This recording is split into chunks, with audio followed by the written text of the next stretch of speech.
اللہ کے نام سے شروع جو نہایت مہربان ہمیشہ رحم فرمانے والا ہے۔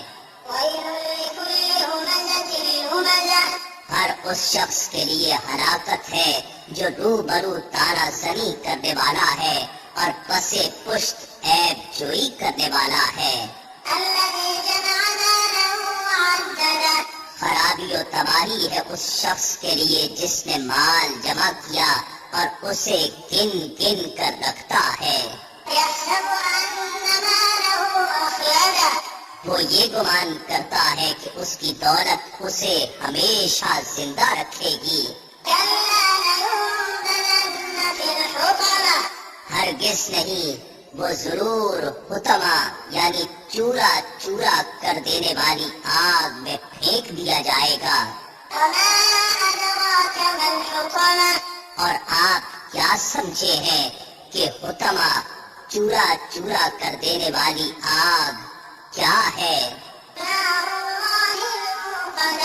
یہ اللہ کی بھڑکائی ہوئی آگ ہے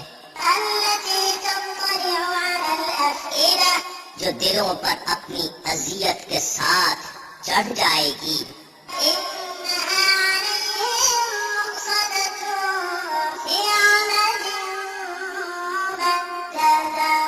بے شک وہ آگ ان لوگوں پر ہر طرف سے بند کر دی جائے گی، بھڑکتے شعلوں کے لمبے لمبے ستونوں میں، اور ان لوگوں کے لیے کوئی راہ فرار نہ رہے گی۔